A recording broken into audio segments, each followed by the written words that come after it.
Phone tapping కేసులో సంచలన విషయాలు బయటకు వస్తున్నాయి. ఈ కేసులో జైలుకు వెళ్లిన మాజీ special task force DCP Radhakishan Rao బాధితులు ఒక్కొక్కరిగా బయటకు వస్తున్నారు. సుదర్శన్ కుమార్ అనే వ్యక్తి 2017లో సనత్ నగర్ జెక్ కాలనీలో నిర్మించిన ఓ భవనంలో ఇద్దరు బిల్డర్లతో కలిసి పెట్టుబడి పెట్టాడు. తన పెట్టుబడికి గాను ఒక ఫ్లాట్ ఇచ్చేందుకు ఒప్పందం చేసుకున్నాడు. అదే సమయంలో రాధాకిషన్ రావు రమ్మంటున్నారు అని కొందరు పోలీసు అధికారులు సుదర్శన్ ను ఎస్ఓటీ ప్రధాన కార్యాలయానికి తీసుకువెళ్లారు. రాధాకిషన్ రావు సుదర్శన్ కుమార్ ను బెదిరించాడు.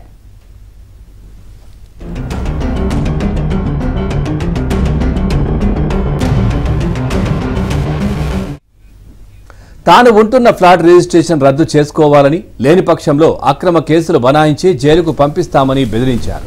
రాధాకిషన్ రావు బెదిరింపులు తట్టుకోలేక సుదర్శన్ రావు ఆ ఫ్లాట్ ఒప్పందాన్ని రద్దు చేసుకున్నాడు.